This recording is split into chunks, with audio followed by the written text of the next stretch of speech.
Ok, então, boa noite, boa tarde ou bom dia, dependendo do horário que vocês vão assistir aí pela gravação, pelo YouTube, né?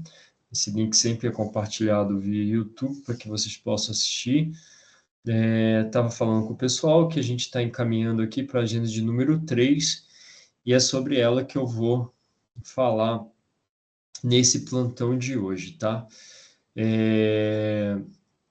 Como eu sempre falo, a cada agenda as coisas vão se aprofundando mais e novos assuntos vão sendo introduzidos, né?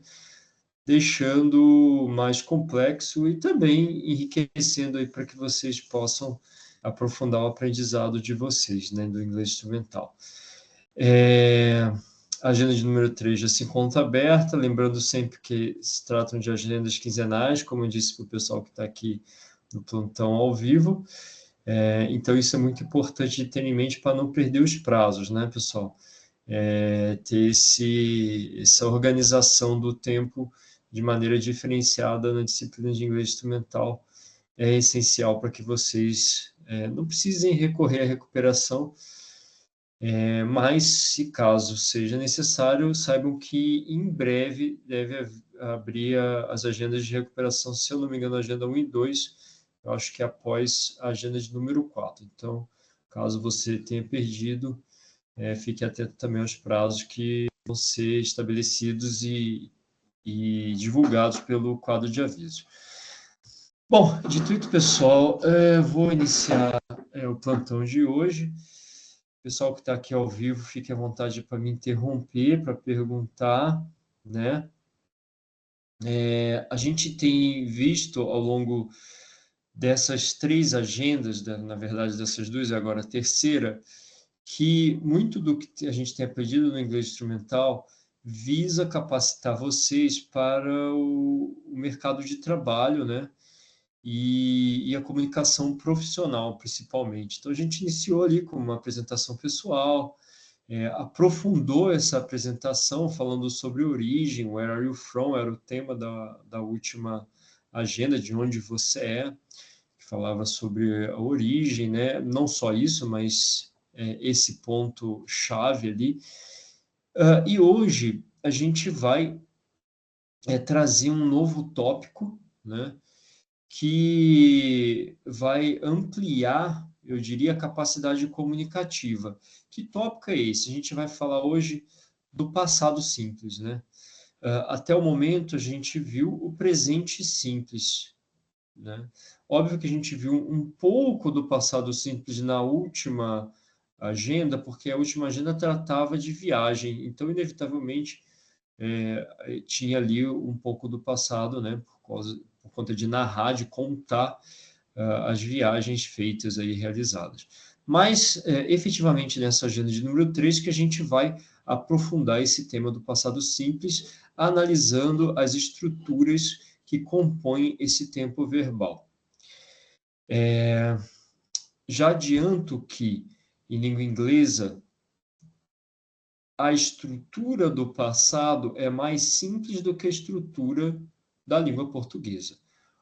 Isso parece uma mentira, né? Porque a gente é nativo, a gente aprendeu o português, então, como nascemos aqui, como a nossa língua mãe é a língua portuguesa, para a gente parece muito tranquilo se expressar em português, porém não é.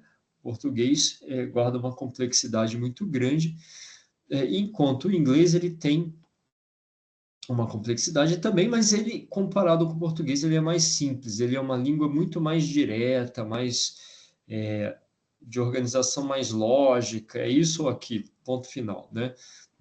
Debate em certos momentos. Óbvio que vai ter sempre, porque se trata de língua, a língua é algo que é variável, é humano, né? Mas o inglês ele tem essa característica de ser mais enxuto que o português. E a gente vai ver isso hoje ao lidar com o passado. O segundo ponto que eu queria falar é que o passado em língua inglesa ele vai guardar semelhanças em termos estruturais com o presente, tá? Para além desse aspecto de estudar o passado simples, a gente vai ver também um vocabulário que diz respeito à área de formação técnica que vocês estão cursando, que é o desenvolvimento de sistemas, a área de tecnologia da informação, né, de TI, dito de uma maneira mais genérica, tá? Então, são esses dois pontos, esses dois eixos que a gente vai observar nessa agenda, tá? Bom, vou compartilhar aqui minha tela, só um momento, e vou ilustrar isso passando pela agenda de número 3 e o seu respectivo material, né? Então, vamos lá. Aqui tá. Tá aparecendo para vocês, pessoal? Confirma para mim pelo chat, porque estava com um probleminha de compartilhamento.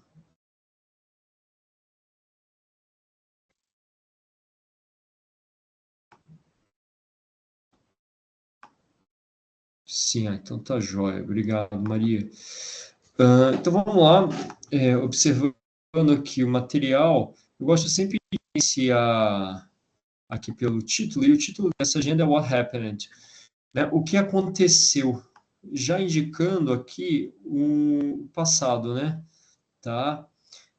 Esse tempo aqui, o happening, essa ação, né? Ela se encontra no passado. Sempre as agendas, né?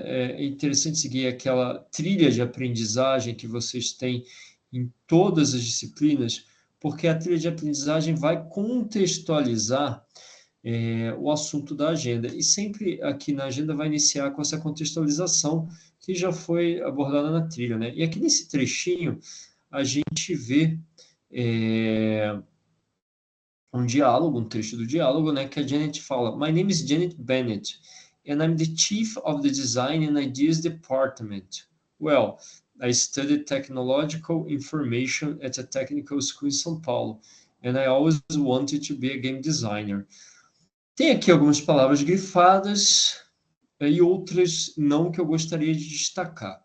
As grifadas dizem respeito ao vocabulário da área de formação de vocês. Então, a gente tem, por exemplo, eu sou o chefe do departamento de ideias e de design. Eu estudei tecnologia da informação numa escola técnica, né? Eu quero ser um game designer, né? Um designer de games. Não há palavras que foram destacadas, mas que eu gostaria de mostrar para vocês, que é studied, que é também wanted, e só. Essas duas eu estou destacando porque se encontram no passado. Eu estudei, eu sempre quis. E a gente tem uma característica em comum com a palavra que a gente viu lá no título, que é esse final em ed. Então, a primeira pista que a gente tem sobre o passado em inglês é que ele pode terminar em ed, né? Então, stud, presente, studied, estudei, passado. Want, presente, quero. Wanted, queria ou quis, no passado, tá? Bom, a gente vai deixar um pouco de lado o passado e vamos focar agora nesse vocabulário que diz respeito a questões da área técnica, né? Aqui, nessa tabela, Vocabulary Table, a gente tem um pouco desse vocabulário e a gente observa Technician in Systems Development. Então, técnico em desenvolvimento de sistemas. Como eu falo, professor, a minha profissão, o que eu estou cursando nesse momento? Technician in Systems Development. Em inglês, essa característica que eu sempre falo para vocês de fazer a inversão, especialmente quando a gente fala de adjetivos, características, né? Por exemplo, carro azul. Característica é azul. Eu faço essa inversão comparado com o português, então fica blue car, azul carro, né? É a mesma coisa aqui, não é qualquer tipo de desenvolvimento, mas é um desenvolvimento de sistemas. Então, por isso, essa ordem inversa do português, técnico em desenvolvimento de sistemas. Mesma coisa aqui, ó, Systems Analyst, analista de sistemas. Computer Technician, técnico de computação, né? Company Manager, gerente de empresa. Característica substantiva, nossa base. Porque poderia ser gerente de quê? De negócios, business. Poderia ser gerente de quê? De vendas, sales. Mas é de empresa aqui, então é company. Commercial Manager, gerente comercial. Olha lá, acabei de falar, né? Outro exemplo. Marketing Manager, gerente de marketing. Project Manager, gerente de projetos, né? Architect, que inclusive serve aqui para arquiteto, mas na área de desenvolvimento de sistemas, a gente também tem o cargo, né, que a gente chama em inglês de position, o cargo de arquiteto, né? Para além do programador, né, você pode ir evoluindo e chegar a arquiteto, você sabe melhor do que eu. Então, a gente também pode usar para a área de desenvolvimento de sistemas a palavra architect, apesar de aqui estar sendo ilustrada de forma mais do uso mais comum, né, que as pessoas associam do arquiteto. O teacher, professor, que é o meu caso, a gente tem a palavra professor, professor é professor universitário, se não é professor universitário, como eu não sou teacher. Accountant, contador, doctor, médico, dentist, police officer, judge e lawyer. Tá? Muita gente fala lawyer, mas a pronúncia correta é lawyer. Então, aqui, algumas profissões juntamente com profissões da área de TI. Né? Bom, além desse vocabulário de profissões, a gente também tem, no contexto do diálogo do Martin, lá na trilha de aprendizado, everyday objects, objetos do dia a dia. Tá? E é isso que a gente observa aqui em Stationary and Office Supplies, né? São esses objetos aí do escritório, do dia a dia do trabalho ali, enfim, né? Da parte de escritório mesmo. Aqui, então, eu vou passar brevemente pela pronúncia, né? Rubber stamp, né? O carimbo, stapler, eraser, pushpin, drawing pin ou thumbtack, nos Estados Unidos, né? Tem essas diferenças, mesmo o eraser, né? Na Inglaterra tem rubber como borracha, tá? Eventualmente vai ter uma diferença do inglês britânico para o americano. Diria até mais, né? Tem outros tipos de inglês ao redor do mundo, falei isso no primeiro dia de aula, mas essas variações podem ocorrer. Paper clips, highlighters, fountain pen, pencil, marker, ballpoint, que é a famosa caneta Bic ali, né? Bulldog clip, tape dispenser, pencil sharpener, label, calculator, que é o crachá, né? Calculadora, glue, scissors, notes, papers, notebook, envelope, clipboard, monitor computer, keyboard, folder, fax, filing cabinet, para colocar os documentos, telefone, swivel chair, desk e waste basket. Tem outras possibilidades também, mas waste basket é bem comum. Esse vocabulário, então, do dia a dia de escritório, né? E, na sequência, o vocabulário mais comum da área de informática, que para a gente que mora no Brasil não é difícil, porque muito do vocabulário da área de informática a gente importou os termos, né? É curioso que outros países, Portugal, Espanha, por exemplo, eles fazem a tradução. Então, sei lá, tem mouse e rato, né? No Brasil não aconteceu isso, que eu acho que até que é bom, né? Porque ficaria até estranho. Então, a gente tem keyboard, mouse, monitor, computer, RAM memory, CD compact disk, cada vez menos utilizado, né? Mesma coisa dividir, né? Router, cell phone, network card, motherboard, CPU, né? Printer, video card, sound card, cabinet, font, que é a fonte lá, optical drive, também bem pouco utilizado, né, o leitor. Webcam, microphone, ou o microphone headphone, né, que tem o microfone. A gente tem o headphone, que é esse, como eu estou utilizando, né, e tem o earphone, aquele que vai dentro do ouvido, né? E os speakers, as caixinhas de som. Um vocabulário, então, eu diria básico, né? Mais de hardware do que qualquer outra coisa aqui, né? Se a gente analisar. Depois dessa introdução do vocabulário, há esse diálogo aqui, né, do Martin com um colega de trabalho, né? Que é aqui ele liga para falar com um técnico de hardware e tal, Thomas, né? Para ajudar ele. Eu vou pedir para que vocês leiam depois com atenção em casa. Eu gostaria de focar aqui novamente no uso aqui do passado, ó, happened, o que aconteceu, tried, eu tentei tudo, né? A gente vê o ED de novo aqui, finalzinho ED. A gente tem o had burned, que é um passado perfeito, que a gente vai estudar também, né? Então, a gente observa aqui algumas palavrinhas no passado, né? E também a utilização desse vocabulário que vocês viram acima, com alguns outros aqui, acrescentando, né?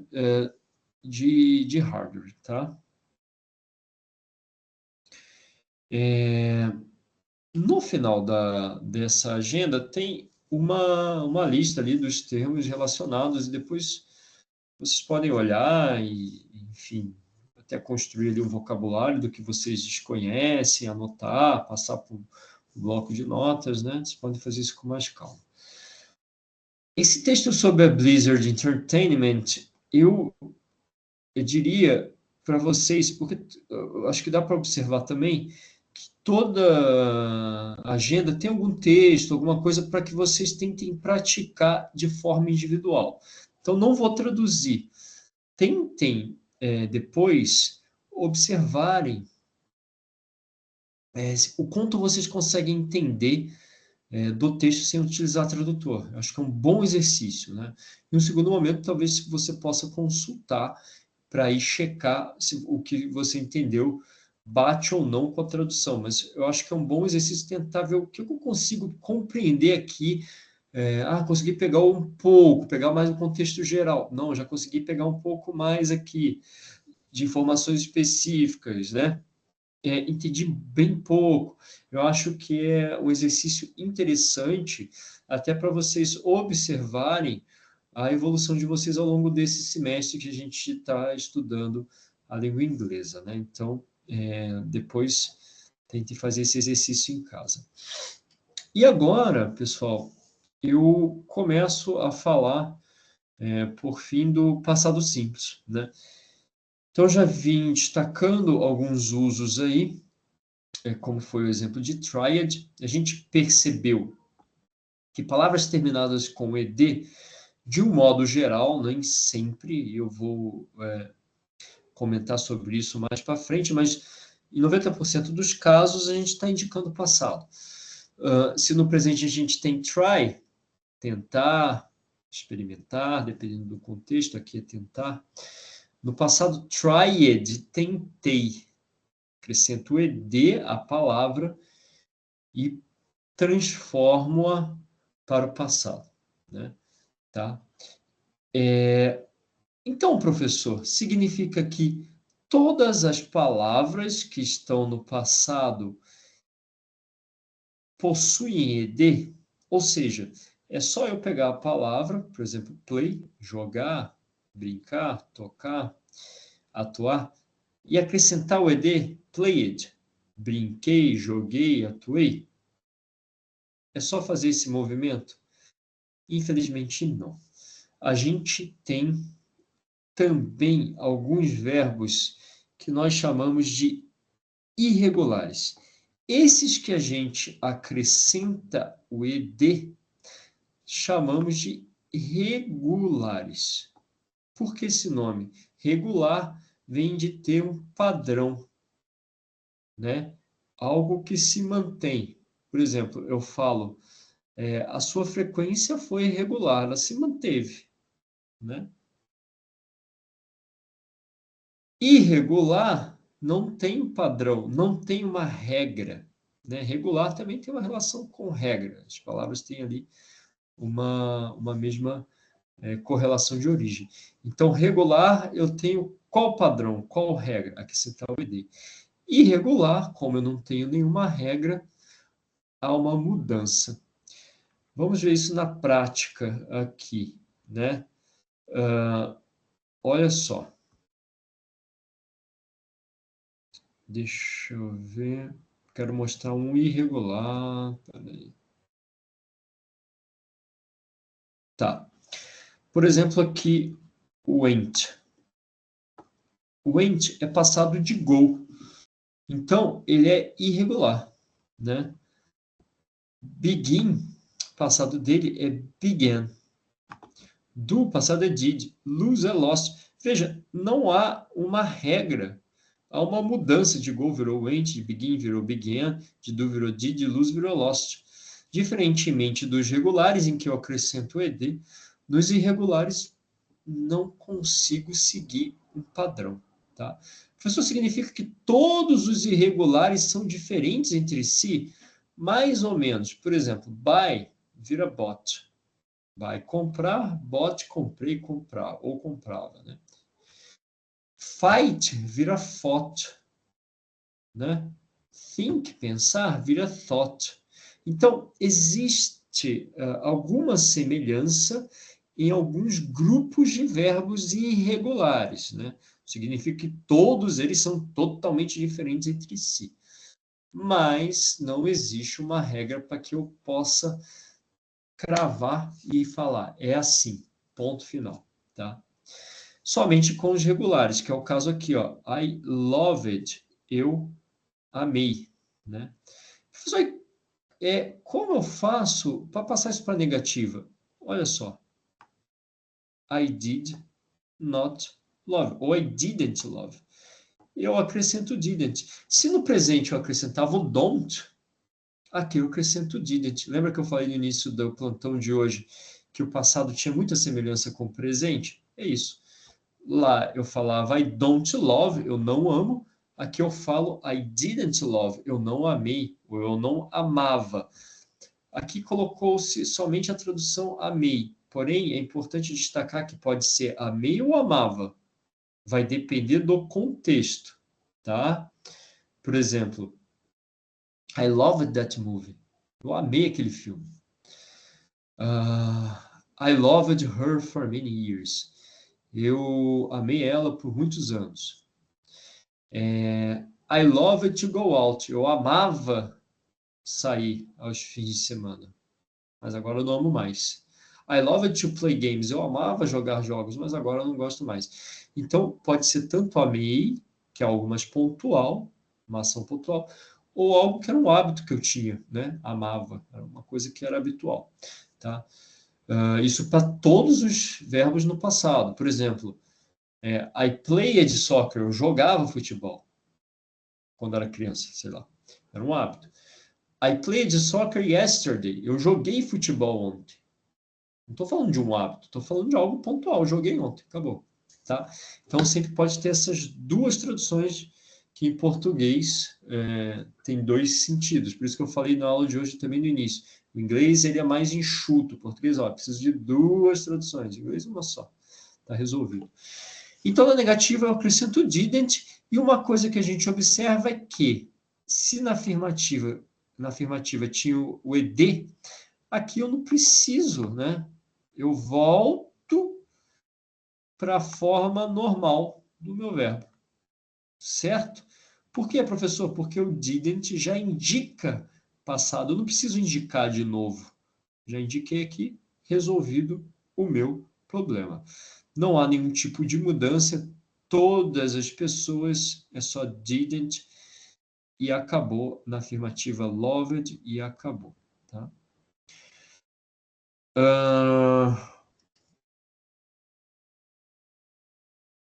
Por exemplo, aqui, olha, gente. I played football. Eu joguei futebol. Acrescentei o ED passado. Negativa, I did not ou didn't play, sem o ED, não joguei futebol.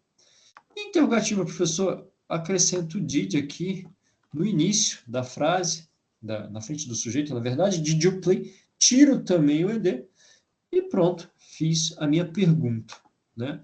Se no presente eu usava o do, aqui eu uso o did para fazer a pergunta. Isso para todos os verbos, com exceção do famoso verbo to be.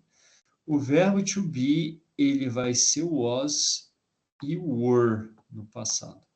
Então, I was, eu era ou eu fui, dependendo do contexto. Eu estava, né? O verbo to be sempre ser ou estar, né? Eu fui aqui no sentido de era, tá? Ser ou estar. Were, você era ou você estava, ou você, ao invés de era, foi, né? Tá? E assim vai, né? Vou mudando de acordo com a pessoa, tá? No verbo to be, na negativa, eu acrescento not, então fica wasn't. Não preciso de didn't, é só acrescentar o not aqui e está resolvido. E na pergunta, eu coloco ele na frente, faço essa inversão. Né? Was he on China? Ele estava na China, né? Ele esteve na China. Tá? Pessoal, tem alguma pergunta, alguma dúvida?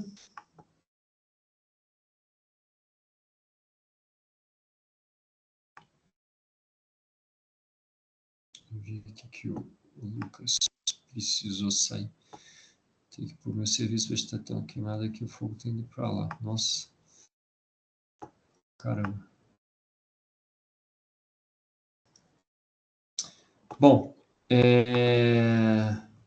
então, pessoal, é essa a construção do passado. A gente tem aí verbos regulares, irregulares e o verbo to be, tá? Eu sei que é muita informação, que não é fácil, mas depois vocês revisam com calma. Tem o vídeo que eu também preparei, né, de resumo da aula, enfim, acho que é importante revisar depois. Outro ponto que a gente vai ter aqui, já que a gente está falando de alguns objetos e itens de escritório, né, é o plural das palavras em inglês. Geralmente, em inglês, a gente faz o plural acrescentando S, como em português, né? Garoto, garotos. Né? Eu ponho o S resolvido. Mas existem umas exceçõezinhas, algumas palavras que terminam em S, SH, CH, X, Z, a gente acrescenta o ES, né? Porque ficaria ruim de falar se eu botasse mais um S. Então, de bus vira buses, wish, wishes, watch, watches. Se eu só colocasse o S direto, não soaria bem. Então, por isso, a gente acrescenta o ES, tá? Existem umas exceções que ele fala aqui do CH, né? Que tem um som de K, que é o caso aqui. Mas, no modo geral, a gente vai seguir essa regra de acrescentar o ES, tá? Um ponto que eu queria falar também é que palavras que terminam em FE a gente transforma para VES. Então, knife, knives, wolf, wolves, tá? No caso do plural. E mais importante ainda é duas coisas. Os irregulares, por exemplo, man vira man, né? Woman, women, mulheres, foot, feet, tooth, teeth, goose, geese, por aí vai, né? Há uma mudança. E alguns que não têm plural. Existe em inglês algumas palavras que a gente não coloca no plural. Assim como em português, por exemplo, dinheiro. Em português a gente não fala dinheiros, não existe plural. Parece óbvio, mas algumas palavras em português têm plural, em inglês não tem. Por exemplo, a palavra vinho, né? Eu falo 2 vinhos. Comprei 2 vinhos ontem. Em inglês não posso colocar isso no plural. Wines não existe, né? que eu teria que falar? Comprei 2 garrafas, 2 bottles of wine, 2 garrafas de vinho, né? Por exemplo, aqui, pão, né? 2 pães, em inglês, não. Eu tenho que falar loaf of bread, que é o pãozinho, né? Butter, manteiga também. Enfim, são palavras que se referem a coisas que não dá para contar. Às vezes é fácil, porque em português não tem plural, mas às vezes não, tá?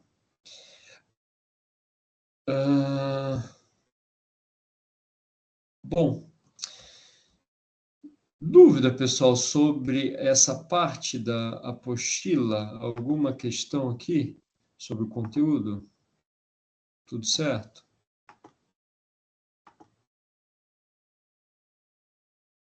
Tem mais exemplo do negativo do were? Você queria que eu passasse mais um exemplo, Jefferson, é isso? Isso mesmo. Tá. Ó, na negativa, o verbo to be, seja o were ou seja was, vai ficar dessa forma aqui, ó. O que eu faço? Coloco o not na frente. Só isso, tá? Ou,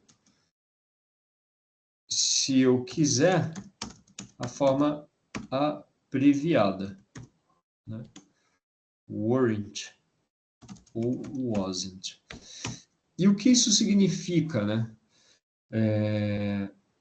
No caso, eu coloquei ali o was, mas lembrem-se que o was é só para I, eu, he, she, it, para não confundir, né?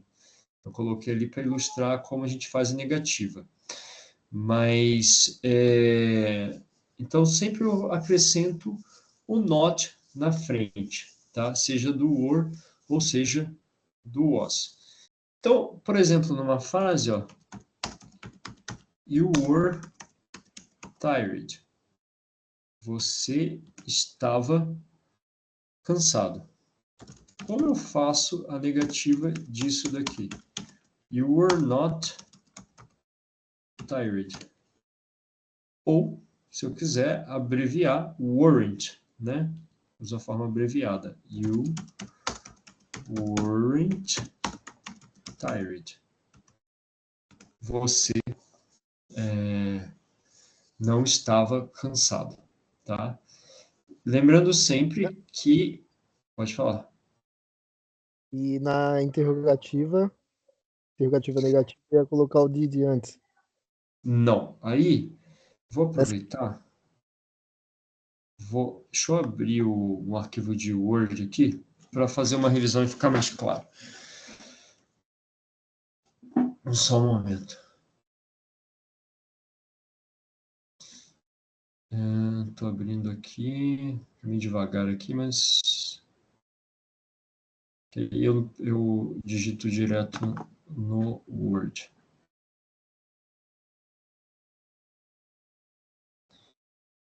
Aí.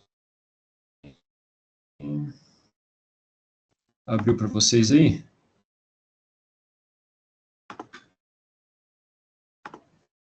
sim. Sim, tá. Agora eu saí de lá, vou voltar aqui. Ó, é o seguinte, revisando o passado em inglês, né? A gente tem 2 opções aqui. Verbo to be, né? Que a gente sabe que significa ser ou estar na tradução, tá? Dentro do verbo to be, a gente tem afirmativa,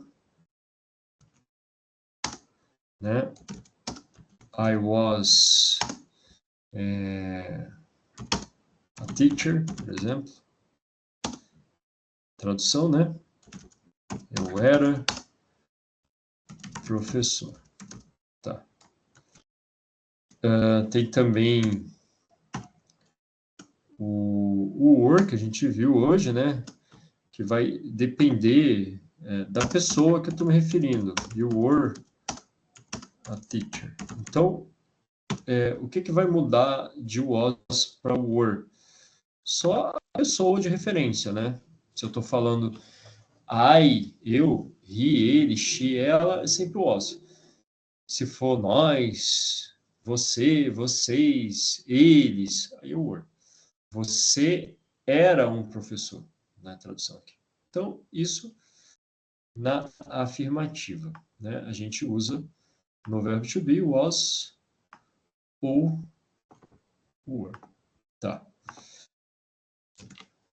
Negativa, como a gente viu, que eu acabei de mostrar, eu acrescento not. Ou, se eu quiser, uso a forma abreviada, né? Então, I wasn't a teacher. Eu não era professor, né? O que mudou aqui? Acrescentei o not aqui. Tá. Interrogativa, nesses casos, que é do verbo to be, eu pego e coloco na frente da pessoa que estou me referindo. É que fica estranho perguntar para mim mesmo, mas vamos lá, né? Então, o verbo to be, ele estava aqui, ó. E ele veio daqui para cá, né? Fiz essa inversão. Beleza. Então, número 1 ficou claro, né? Afirmativa, negativa, interrogativa. Agora, a gente está se referindo só a ser ou estar. E os outros verbos? As outras ações, jogar, brincar, comer, sair, ou seja, 90% das coisas que a gente escreve. A gente vai seguir essa regra aqui. A gente tem na afirmativa, I went to the club. Irregulares.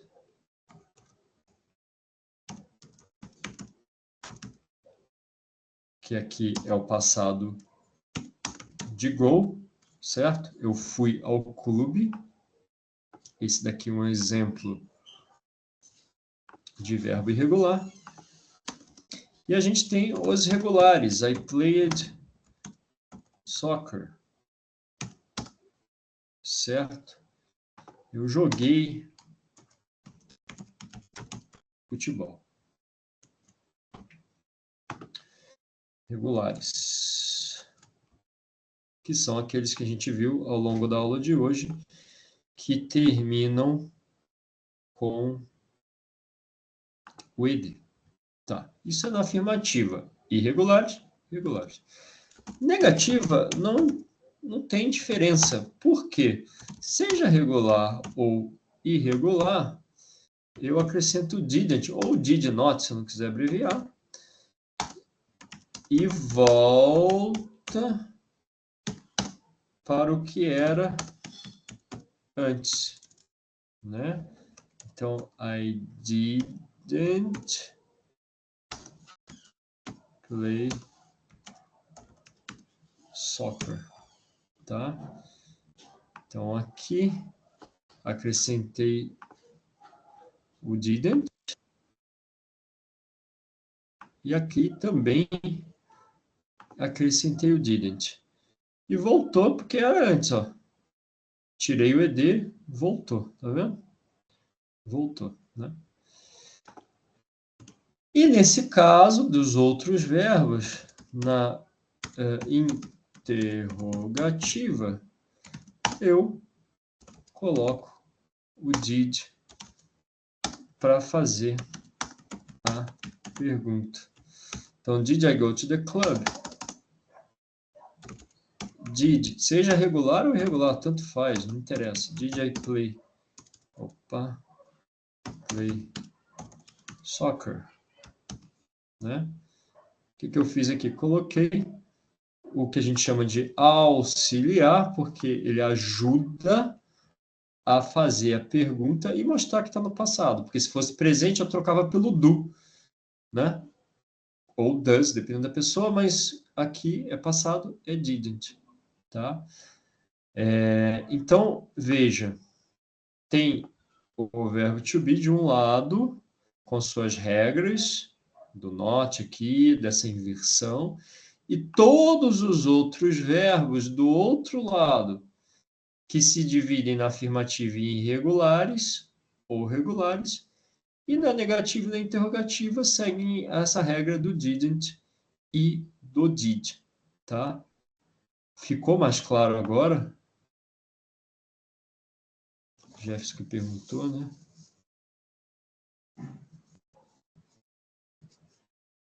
Ok, gente.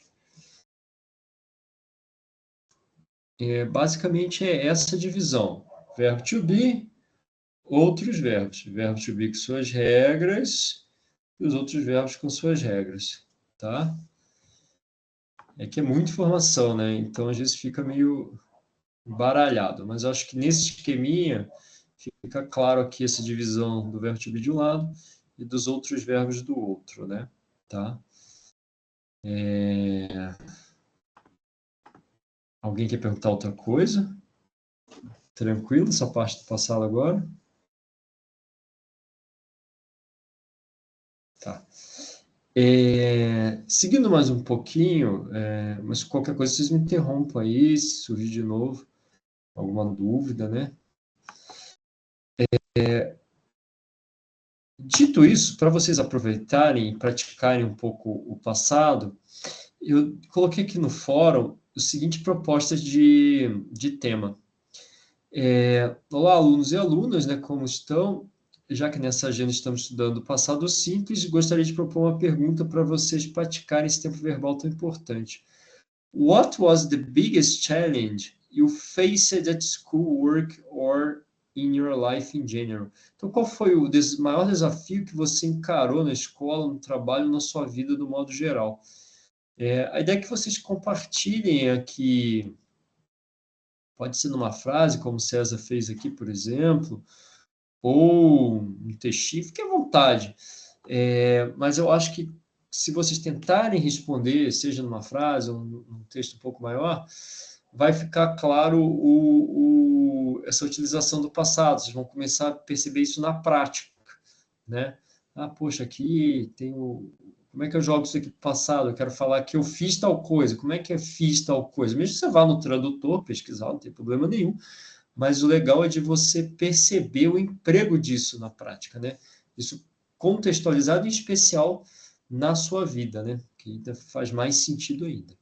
Então, não deixem de participar, eu vou olhando as respostas de vocês. E também o fichário validar com o passado, na medida que esse fichário, a proposta é que vocês façam uma paráfrase. O que é paráfrase? Vocês vão escolher alguém famoso, ou alguma pessoa. Não sei, aqui ele sugere uma pessoa da área de informática e tecnologia, né? E aí vocês vão montar um textinho descrevendo essa pessoa, né? Então, aqui fala do Bill Gates, né? Quem que é o Bill Gates e um pouquinho da história de vida dele. É algo curto, né? Há possibilidade de variar, se vocês quiserem utilizar outras ferramentas aí, né? Mas aqui também, mesmo que vocês façam a pesquisa desse texto, e não há problema nenhum nisso, vocês conseguem perceber no texto o uso do passado. Por exemplo, aqui, built, irregular, construiu, became, se tornou, né? Announced, com ed no final, anunciou, tá?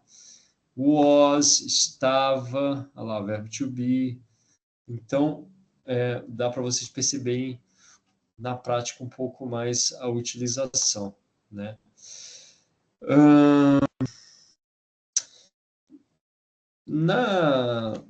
No próximo plantão, que vai ser daqui 15 dias, vou trazer um exercício curto de passado para a gente fazer juntos aqui rapidinho. E para praticar um pouquinho mais também, eu acabo fazendo uma revisão do passado simples, que é importante, né? a gente aprende o presente, mas se a gente consegue falar no passado e no futuro, já aumenta muito a nossa possibilidade comunicativa, né? Porque eu estou falando de coisas que vão acontecer, coisas que aconteceram e coisas do momento atual. Aumenta a minha faixa temporal e eu consigo me comunicar nesses três tipos de tempo, que não são só esses três que existem em inglês, tem mais, a gente vai ver. Acho que é isso, pessoal. Alguma dúvida? Alguma questão? Não? Bom, se surgir também, vocês sempre têm o Correotec para se comunicar comigo, né? Estou sempre lá à disposição. E acho que é isso. Eu já estou aqui tranquilo. Espero que tenha agregado aí para vocês, ampliado um pouco. A ideia é sempre trazer, né, uma explicação um pouco mais aprofundada, né, e do que está ali no plantão. Que bom, Maria, ótimo, né? Porque às vezes a gente faz a leitura, mas às vezes passa alguma coisa, né, despercebido. Enfim, nada como ter ali o professor conduzindo de certa forma e ajudando vocês. Então a gente se vê daqui a 15 dias. Good night, uma boa noite. Obrigado pela presença de todos e todas que estão aqui e também daqueles que estão assistindo depois aí, né? Até mais, pessoal. See you. Bye bye.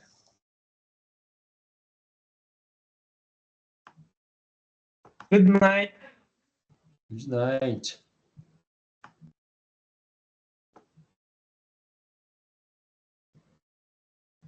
Boa noite, Thalita. Boa noite, Aline. Good night.